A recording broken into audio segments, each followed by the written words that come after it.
Alors, l'archéologie sous-marine et subaquatique, hein, c'est un seul ensemble. On aurait pu résumer ça en disant l'archéologie subaquatique.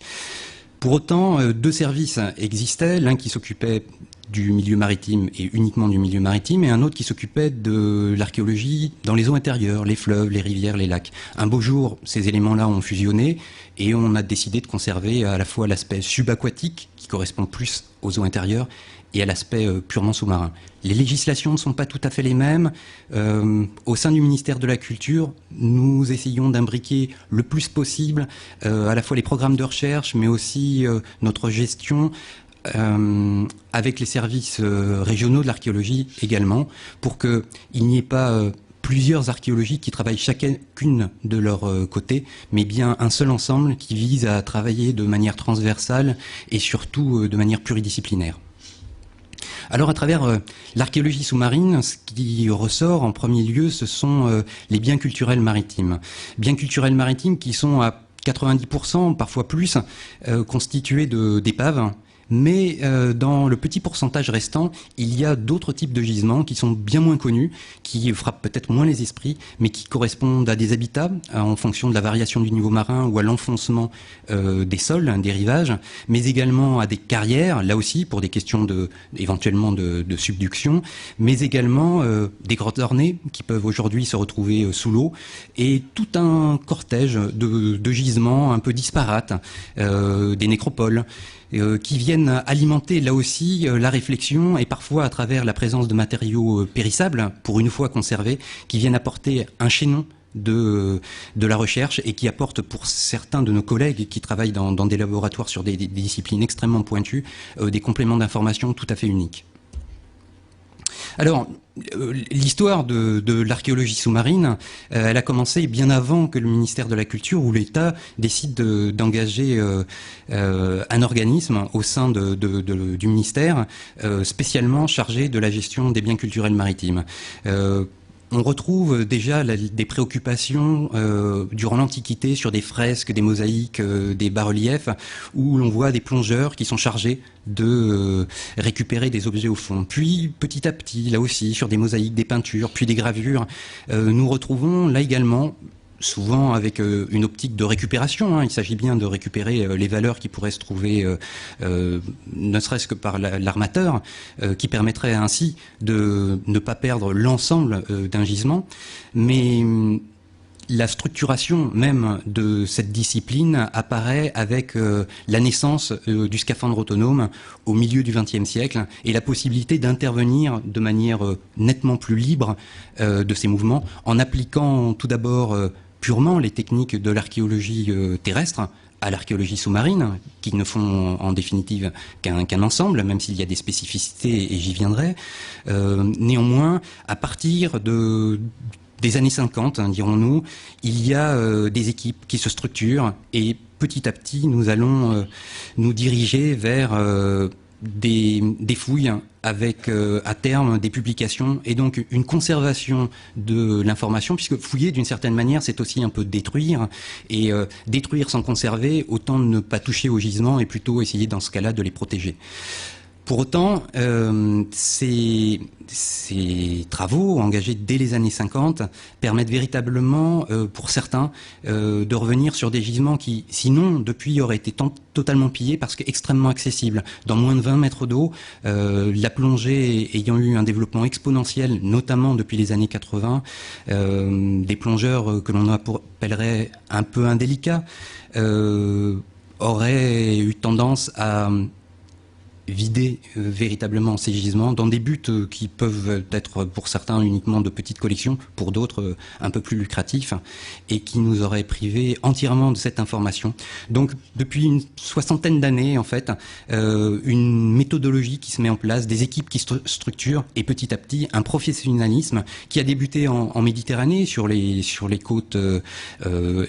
avant tout de Provence-Alpes-Côte d'Azur, avec des gisements qui ont commencé à être trouvés en nombre, mais là aussi liés au développement du scaphandre autonome, donc vraiment d'une technique qui permettait en fait aux archéologues d'intervenir enfin sur des gisements et d'essayer d'engager une méthodologie très précise sur les gisements étudiés. Des gisements de référence avec sans doute un tournant dans cette histoire avec la fouille de la Madrague de Gien, à la fois engagé par André Tchernia, qui a été un directeur de l'ADRASM, puis Patrice Pommet, et qui là est effectivement une fouille de référence en France, mais bien au-delà, qui sert aussi de référence pour quantité d'écoles ou de chercheurs à travers la planète aujourd'hui encore. Des exemples également de fouilles qui ont amené des informations considérables et des collections tout à fait significatives avec la Fourmigue, un bateau là aussi antique. Alors beaucoup de gisements antiques sur les côtes méditerranéennes, mais petit à petit l'inventaire exhaustif et diachronique, c'est-à-dire sur l'ensemble des périodes sur lesquelles nous sommes amenés à intervenir, des gisements qui tendent en pourcentage à diminuer un petit peu, et notamment depuis une dizaine ou une quinzaine d'années, puisque nous prenons également en compte des gisements extrêmement récents, dans la mesure où certains aéronefs ou certains bâtiments du XXe siècle, s'ils n'étaient pas positionnés, ne permettraient pas de conserver une mémoire du monde maritime, ou parfois d'un monde parallèle, mais qui vient se connecter avec le milieu maritime. Je vous disais donc un beau jour, création, enfin après une longue maturité, mais création d'un service par André Malraux, qui au départ s'appelait la Direction des recherches archéologiques sous-marines, bien avant de parler du subaquatique, et qui petit à petit, d'année en année, avec une structuration là aussi de la législation, est devenu le département des recherches archéologiques subaquatiques et sous-marines. C'est un service à compétence nationale du ministère de la Culture qui a là aussi vocation à travailler non seulement sur les côtes métropolitaines, mais sur l'ensemble des eaux territoriales françaises. Le domaine maritime français, c'est aujourd'hui près de 11 millions de kilomètres carrés. Et la zone économique exclusive est la deuxième au monde par sa superficie. Autant vous dire qu'un service de 30 personnes, dont 15 sont véritablement plongeurs,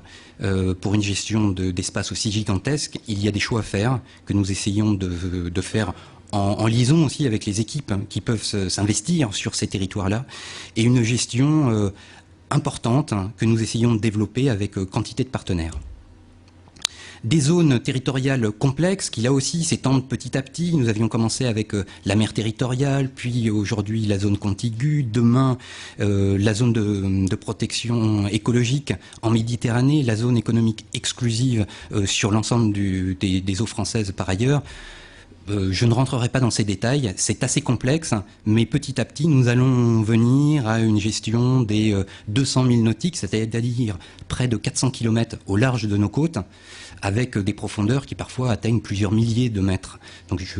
j'y viendrai, mais la complexité de la gestion des données à ces profondeurs-là nous amène à réfléchir sur le moyen et le long terme à des techniques, à des problématiques pour ne pas manquer non plus la marche. Mais aujourd'hui, il est aussi difficile d'intervenir dans ces milieux-là et de toute manière exclu d'intervenir au-delà de 60 mètres puisque le ministère du Travail, en scaphandre autonome, nous contraint à nous limiter à ces profondeurs-là, au-delà des engins robotisés ou des sous-marins nous permettent d'aller voir ce qui s'y trouve. Donc le DRASM, compétent pour l'ensemble du patrimoine maritime, en liaison avec nos collègues terrestres, et il a notamment pour la charge l'enregistrement des déclarations, donc des aspects purement administratifs, leur expertise dans le cadre de la carte archéologique, l'orientation et la définition des programmes de recherche, l'instruction des demandes de prospection et de fouilles sous-marines, la protection du patrimoine sous-marin au sens large, et la formation des chercheurs en archéologie sous-marine. Un cortège de lois qui se sont développées sur lesquelles je ne reviendrai pas en détail, avec, si l'on retourne dans les textes, un premier texte qui date du milieu du XVIe siècle, qui était déjà, enfin, nous étions déjà dans le royaume de France, et un certain nombre de textes aujourd'hui se prolongent, avec une vraie refonte de notre législation, avec la sortie de l'ordonnance de 2004, le Code du patrimoine.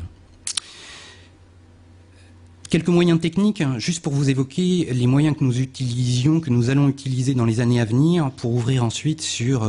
des exemples concrets de la recherche. Un bateau dont nous avons été dotés dès la création du service en 1966, l'Archéonaute, qui aujourd'hui est un peu en fin de vie. C'est un bateau en fer qui aujourd'hui commence à avoir des complications, les pièces ne se font plus facilement, il faut les reproduire. Donc un projet de mécénat sur une nouvelle unité. L'État ne pouvons pas aujourd'hui forcément doter notre organisme d'un nouvel ensemble. Alors il y a des mécènes qui sont recherchés pour que nous puissions avoir véritablement la possibilité d'intervenir sur des problématiques que je vous évoquerai plus tard, notamment des problématiques profondes. Mais un service sans moyens nautiques lourds, ce serait aussi handicaper un certain nombre des recherches que je vais vous évoquer tout de suite. Et pour l'avenir, c'est un besoin. Les services qui nous ont suivis et qui aujourd'hui existent dans un certain nombre de nos pays voisins ont des unités un peu lourdes, et on voit au quotidien que le passage de marché sur de grosses unités n'est pas bien simple. En 1966, l'inventaire des monuments historiques recensait 49 épaves sur les côtes françaises. En 2006, il y en a 5200. L'estimation du potentiel, et j'y reviendrai, c'est à peu près 20 000 épaves sur les côtes françaises. Un peu plus de 1200 épaves ont été fouillées ou expertisées, donc on a une vraie vision, de vraies expertises sur ces gisements-là, et une quarantaine de chantiers sont menés annuellement. Environ 300 personnes sont engagées dans la discipline, c'est-à-dire y compris des équipes associatives, de bénévoles éclairés qui se sont vraiment pliés à une formation pour donner le meilleur, et puis nous essayons de les encadrer et de les mettre en connexion avec un certain nombre de chercheurs et une quinzaine d'archéologues sous-marins professionnels. Un bilan donc en 40 années, opponent, c'est-à-dire sur la façade atlantique métropolitaine, 226 épaves vraiment avérées, au Levant un peu plus de 1000, dans les dômes très peu. Et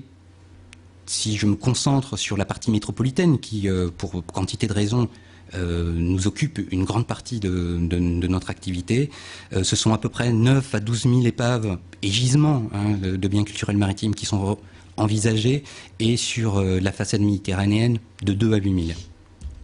Mais les chiffres seront assurément amenés à évoluer grandement. Alors, outre les sites purement sous-marins, d'épaves qui ont coulé, nous intervenons, et nos collègues interviennent sur les sites en lac, les fleuves, les rivières et les grottes, mais également sur les sites autrefois terrestres qui aujourd'hui se trouvent submergés, notamment le cas de Nécropole, sur les sites autrefois marins mais aujourd'hui enterrés, qui se trouvent notamment sur l'Estran. Mais le DRASM étudie également des sites autrefois terrestres, mais dont l'accès aujourd'hui impose le recours à la plongée. Alors un exemple, à travers des problématiques relativement peu connues, qui concernent des sites d'habitat de la fin de l'âge du bronze, qui aujourd'hui ont été recensés sur la côte méditerranéenne, qui se trouve dans la frange un peu délicate à qualifier, mais qui est du domaine public maritime, la frange des étangs littoraux. On peut citer l'étang de Bages, l'étang de Thau, ou même l'étang de Berre. Il y en a comme ça un chapelet d'une vingtaine qui constitue comme un double littoral, avec en fait une migration progressive, un recul de la frange littorale vers l'intérieur, et une submersion liée déjà à un changement climatique, une submersion par la remontée du niveau marin et l'abandon de ces habitats qui étaient essentiellement construits en matériaux périssables. Et aujourd'hui, en intervenant sur ces gisements, nous retrouvons les structures de ces habitats, mais également l'abandon de ces gisements avec une conservation remarquable, comme on peut l'identifier dans un certain nombre des lacs alpins, malgré qu'il s'agit d'un milieu maritime, avec une agression plus importante, à la fois des vers marins, enfin des micro-organismes, mais également de l'érosion très active parfois. Lorsque le milieu a été anaérobie, c'est-à-dire absence d'oxygène, absence de lumière, on a une conservation parfois des bois qui permettent là aussi de développer des échelles dendrochronologiques, c'est-à-dire des échelles de temps qui peuvent être calés sur la construction, les phases de construction de ces bâtiments, de reconstituer en fait la limite du littoral de la période donc de la fin de l'âge du bronze, c'est-à-dire entre 1500 et 800 avant le Christ, mais également de reconstituer un peu quel pouvait être l'environnement de ces villages, l'environnement et les échanges commerciaux entre ces différents établissements, mais également avec les sites terrestres qui sont étudiés depuis une quarantaine d'années d'une manière très active par des équipes de recherche, mais qui ne disposaient pas des matériaux organiques, de l'ensemble des graines, et ces recherches en milieu humide permettent véritablement de remettre en perspective quantité d'aspects qui n'avaient pas été perçus par manque de données. Et nous avons là un exemple du chaînon manquant dont je vous parlais en introduction, c'est-à-dire véritablement, nous n'allons pas révolutionner à nous seuls à travers l'archéologie sous-marine cette discipline, mais en revanche, les données qu'il est possible parfois d'extraire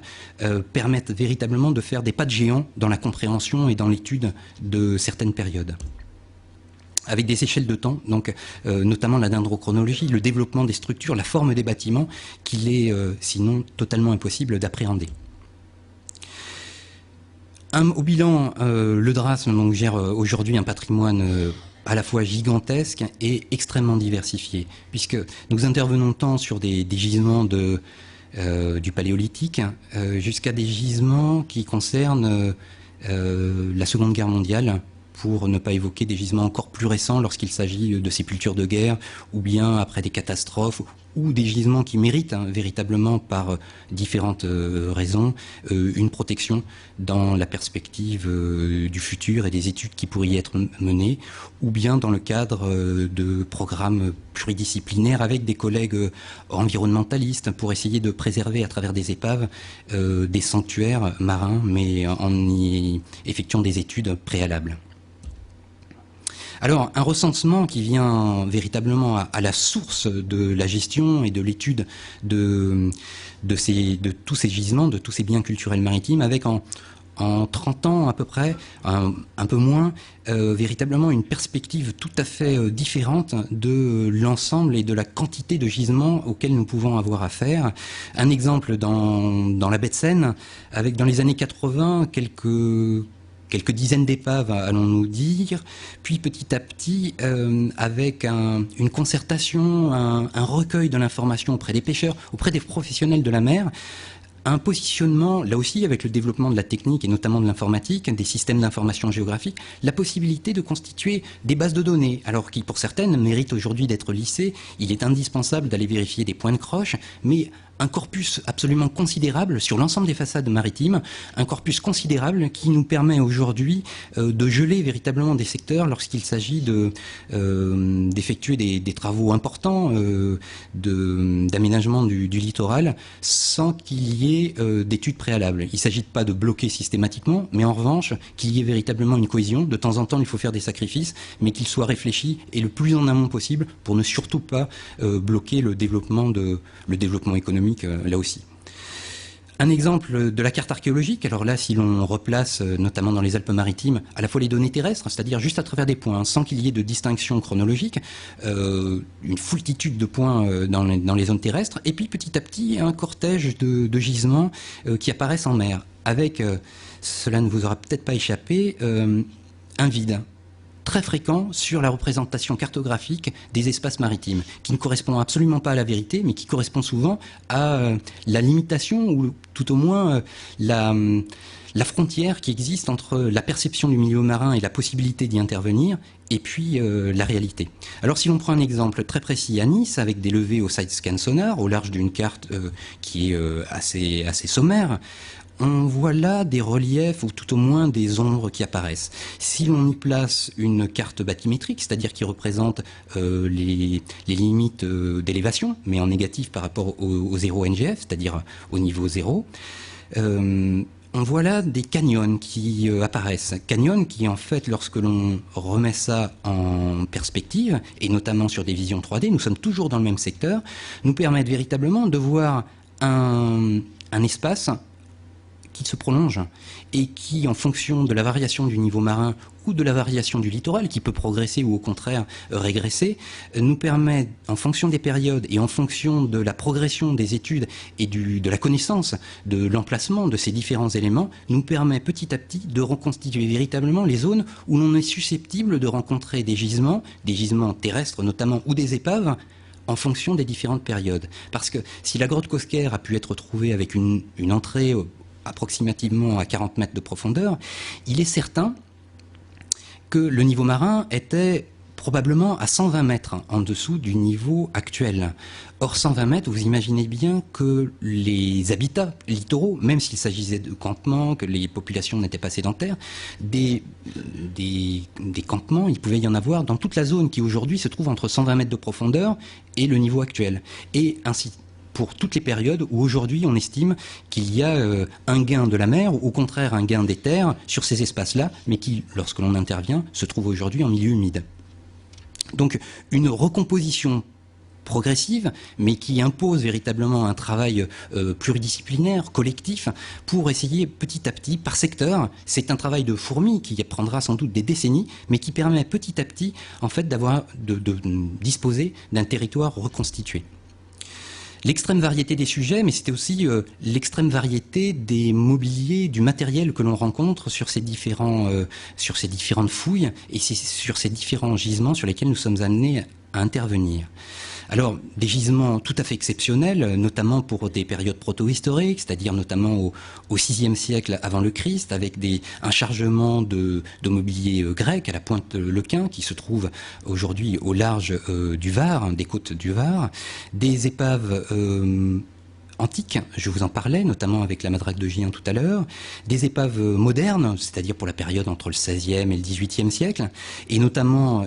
c'est une toute petite fenêtre sur l'international avec la fouille de Brunei sur laquelle je reviendrai, ou des épaves comme le Prince de Conti du XVIIIe siècle, qui il y a encore quelques décennies apparaissaient comme tout à fait marginales, des études sur le XVIIIe ou même le XIXe siècle, et qui aujourd'hui, petit à petit, pour des raisons scientifiques, parce qu'il y a des équipes qui sont véritablement constituées, et qu'il y a un intérêt et que tout ne se trouve pas dans les archives, il y a des opérations qui méritent d'être menées sur ces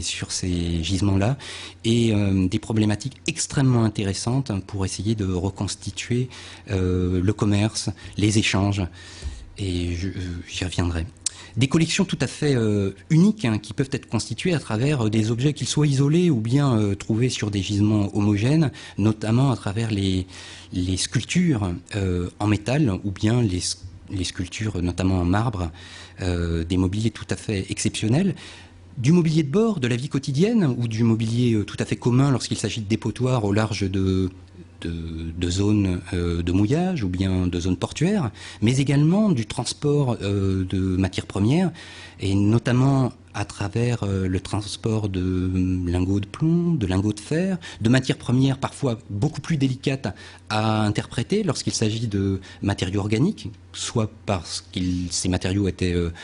pouvaient partir en flottaison, soit alors parce qu'ils se dissolvaient. Un chargement de sel, imaginez ce qu'il peut en rester aujourd'hui en milieu maritime.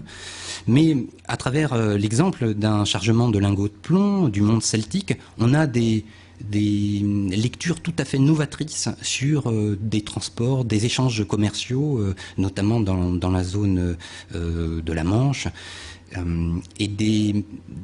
possibilités d'intervenir sur des matériaux qui, en l'occurrence, sur cette épave, ont fait l'objet de prêts ou de dons auprès de laboratoires parce qu'il s'agissait de matériaux qui n'avaient pas été longuement exposés au rayonnement, et des matériaux de ce type-là nous amènent parfois à échanger, et c'était le cas notamment de Michel Lourd il y a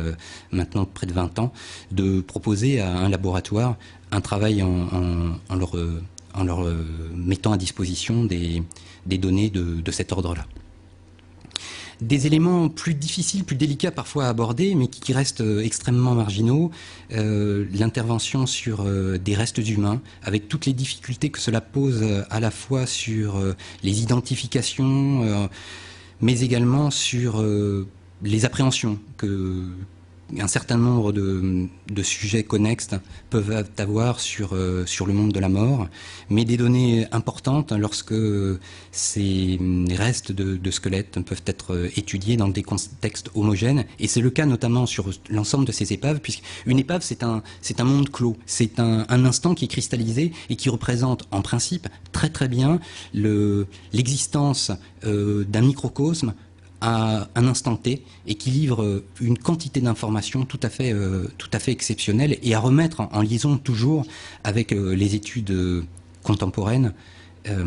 parce qu'un bateau a été construit à terre, est armé par un équipage qui part d'un endroit terrestre et qui en rejoint un autre. Donc une remise en perspective est indispensable, et lorsqu'elle est possible, essentielle. L'architecture navale, là aussi, ce sont des exemples extrêmement courants en milieu maritime que nous sommes amenés à traiter. Certains de nos collègues terrestres font appel aussi à nous, dans certains cas, lorsqu'ils sont amenés à intervenir sur des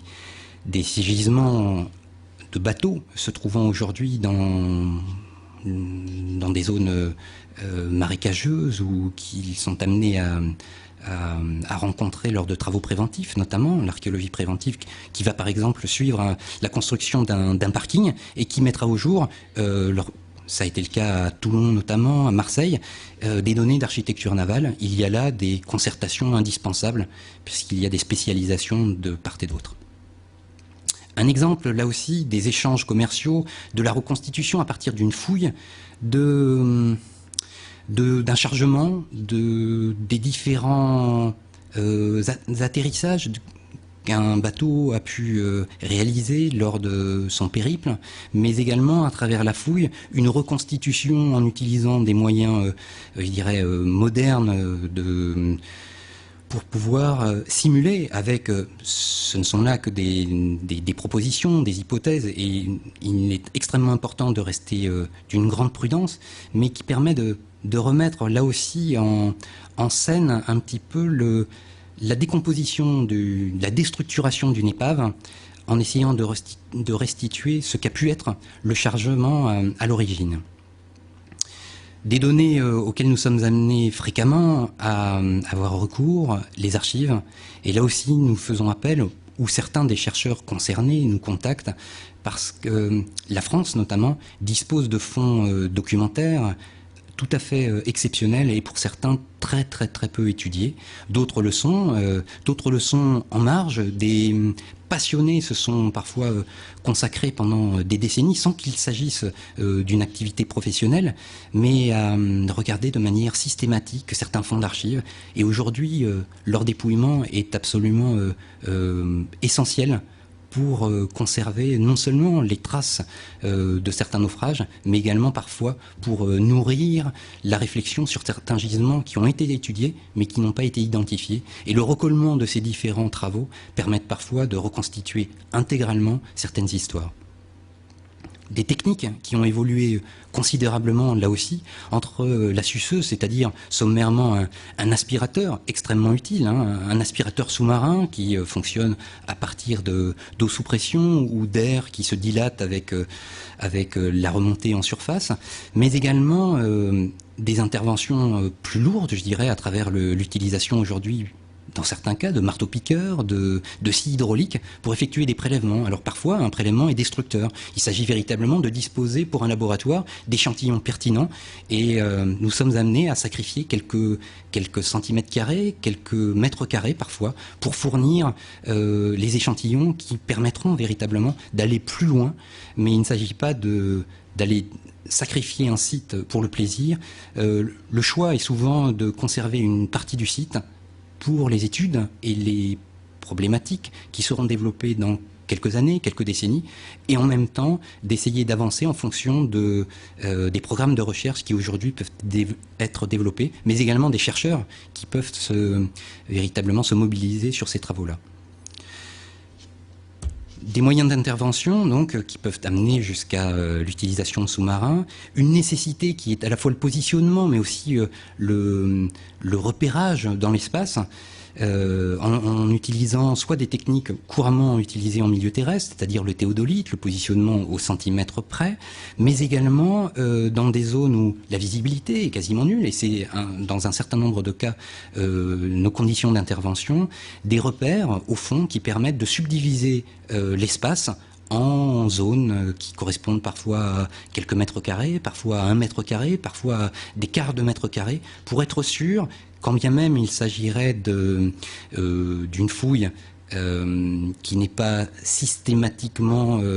liée à des relevés très précis, parce que la visibilité ne le permet pas, mais en revanche le site est menacé, et bien malgré tout, de pouvoir reconstituer en laboratoire, de manière un peu virtuelle, le chargement et les différents niveaux. Alors lorsqu'il s'agit d'une épave, le niveau étant, enfin, s'agissant d'un ensemble homogène, il est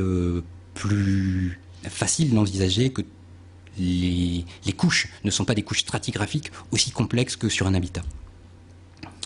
Des moyens d'intervention, je vous en parlais tout à l'heure,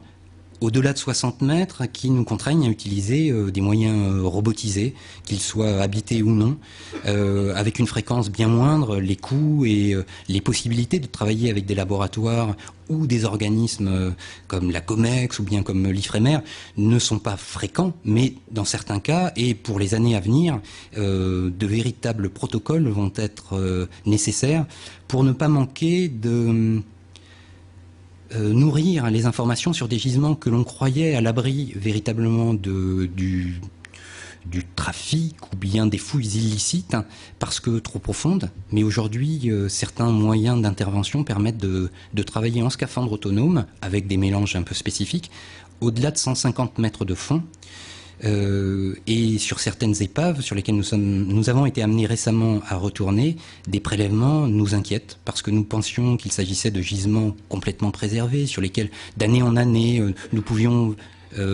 venir compléter véritablement notre documentation et la fouille virtuelle ou les méthodologies pouvant amener peut-être un jour à fouiller virtuellement les surfaces de ces gisements-là, eh bien ces aspects-là sont peut-être véritablement contraints par des interventions qui nous embêtent véritablement en perspective de la conservation du patrimoine et surtout de l'enrichissement de la recherche. La fouille virtuelle, je vous en parlais à l'instant, là aussi, avec des possibilités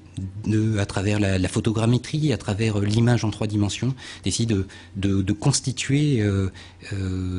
des versions prototypes de ce que pourrait devenir sur des ensembles clos des relevés sans intervention humaine directement, mais en utilisant uniquement la technologie. Des moyens de repérage extrêmement importants là aussi dans les années à venir, qui sont pour certaines équipes couramment utilisés, qui permettent de détecter, il ne s'agit pas d'une photo, mais bien d'un relevé au side scan sonar, c'est-à-dire un envoi d'ondes et puis le décodage à travers des systèmes informatiques, et d'une épave du XVIIIe siècle, où l'on voit apparaître petit à petit des membrures, et qui permettent véritablement d'identifier non seulement la position, mais en plus éventuellement une partie du développement du gisement. Parfois par des fonds importants, ou tout au moins en évitant d'engager des moyens humains qui vont parfois être limités par les moyens enfin les limites liées à la plongée, à la saturation des gaz, et qui permettent pendant des heures de faire circuler, qu'il s'agisse d'un poisson, comme ça, nous appelons ces outils-là des poissons, et de prospecter durant des heures, des jours ou des semaines des espaces maritimes en se dotant petit à petit de bases de données qu'il faudra vérifier, qu'il faudra expertiser, qui viendront compléter là aussi notre perception à la fois chronologique, mais aussi des espaces constituant véritablement des ressources d'études à l'avenir. Une fouille, c'est un protocole d'études complexe qui mérite en amont une préparation considérable avec des chantiers exemplaires. Alors je reprends l'exemple de la fouille qui s'est déroulée sous la direction de Michel Lourd au Sultanat de Brunei et qui a permis véritablement, parce que les moyens ont aussi été mis à disposition par un mécène, de travailler avec une équipe de plus de 100 personnes. Alors certes, lorsque les moyens sont décuplés, il est possible de mettre une petite usine en place, une usine extrêmement pragmatique et qui permet à l'issue de publier dans des temps extrêmement précis en utilisant tous les moyens qu'il est possible de mettre à disposition et surtout le personnel extrêmement compétent. La gestion et la conservation, ces gisements en matériaux en milieu humide nous permettent d'approcher des matériaux, je l'évoquais tout à l'heure, en matériaux périssables notamment, mais d'autres qui sont parfois considérés comme assez stables ou ne s'altérant que peu, le verre notamment, ou certains minéraux, ce n'est pas forcément le cas. Et le verre va être amené, si l'on ne prend pas certaines dispositions, à se desquamer par petites couches. Dans certains cas, les métaux vont petit à petit, parce que des cristaux de sel, enfin des chlorures, se seront imbriqués dans de toutes petites failles, vont abîmer considérablement ces objets. Et pour pouvoir véritablement restituer des collections au public, parce que là aussi nos recherches sont parfois grandement subventionnées par des collectivités publiques, il est important qu'à terme, à travers des publications s'adressant à des chercheurs ou bien un public plus large, mais également à travers des restitutions muséographiques, qu'il y ait là aussi une prise de conscience et une prise en compte en amont des projets et en amont des interventions en milieu maritime ou en milieu subaquatique au sens large, avec des interventions préventives, mais également postérieures aux travaux qui auront été anticipés dans certains cas et puis qui mériteront une réévaluation à l'issue des opérations de terrain qui permettent parfois de traiter des objets importants, notamment des épaves complètes dans certains cas. Un travail en concertation avec un certain nombre de laboratoires qui sont dans certains cas parce que vraiment spécialisés et dans certains cas uniques dans les techniques mises au point, uniques comme interlocuteurs. Dans d'autres cas, et c'est l'occasion année après année de travailler avec de nouveaux organismes, de nouveaux laboratoires qui parfois sur une problématique donnée souhaitent mettre en place des protocoles alors qu'il s'agisse d'échantillons de collection ou de collections beaucoup plus larges. Nous sommes amenés année après année à travailler avec plus de laboratoires de manière pérenne ou non, mais quelques-uns, et notamment Arc Quantique ou Arc Nucléaire, sont véritablement des piliers, tant Arc Quantique pour le traitement des métaux qu'Arc Nucléaire, plus pour les matériaux liés, organiques en résumant, sont des partenaires privilégiés aujourd'hui, mais ce ne sont pas les seuls. Des interventions à l'étranger, à la demande des pays eux-mêmes, en soutien de formation, soutien à la création, à la structuration de services du même type que le nôtre, puisque le DRASM est le premier service d'État à avoir été créé avec cette optique-là, à la fois de gérer,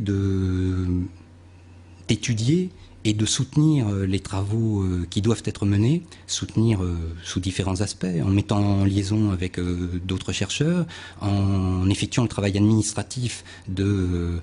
mise en place des autorisations, et tout un panel de travaux, des interventions donc à la fois à la demande de pays, ou dans certains cas également à la demande du ministère des Affaires étrangères, pour pouvoir intervenir sur des gisements qui, autrefois, sont partis de France, battaient pavillon français, et la France a refusé de ratifier notamment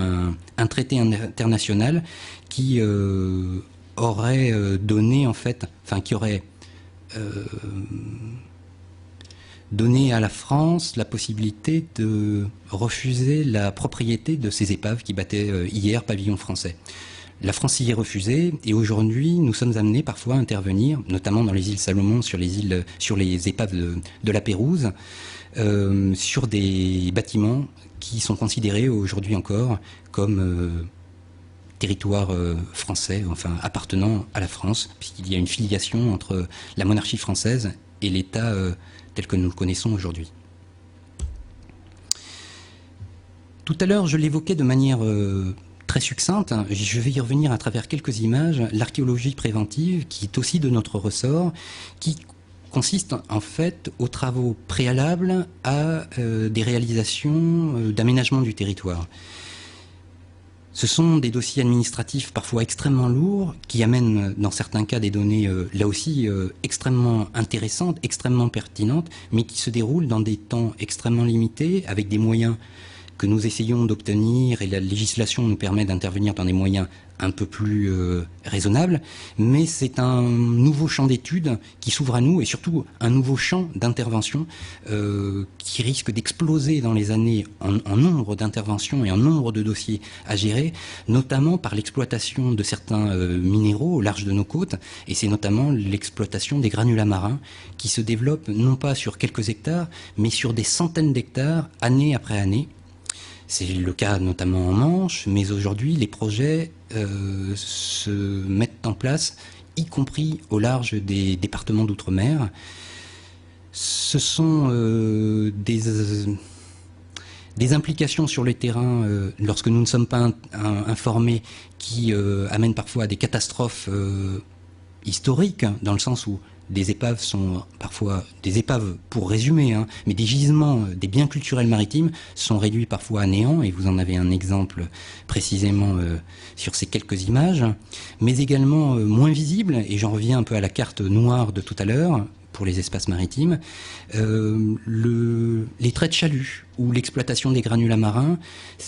L'image sur votre gauche est une image d'un bateau qui fait plus de 100 mètres de long, une épave que l'on pourrait considérer d'actuelle, hein, courant du XXe siècle, un peu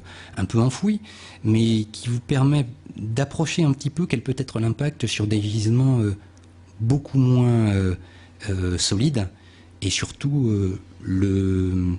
l'aspect d'annihilation totale de ces gisements lorsque, en amont, nous n'avons pas pris de position de conservation. Mais là aussi, il s'agit de choix. Nous ne pouvons pas prescrire sur l'ensemble de gisements. Et plus la base de données, la carte archéologique nationale est nourrie, et le travail en amont de recomposition un peu de la dispersion de ces biens culturels maritimes sera avancé, et plus nous pourrons essayer de prescrire en connaissance. Il y a des espaces sur lesquels nous n'avons que trop peu ou pas de connaissances. Un autre aspect, le pillage, et des exemples récents nous ont amené, je dirais, tragiquement, à constater que des équipes extrêmement organisées prélevaient de manière illicite quantité de mobilier, et ça, dans les derniers mois notamment, un bateau du milieu du XVIIIe siècle a été entièrement vidé, a fait l'objet d'une procédure qui est encore en cours, hein, une procédure judiciaire,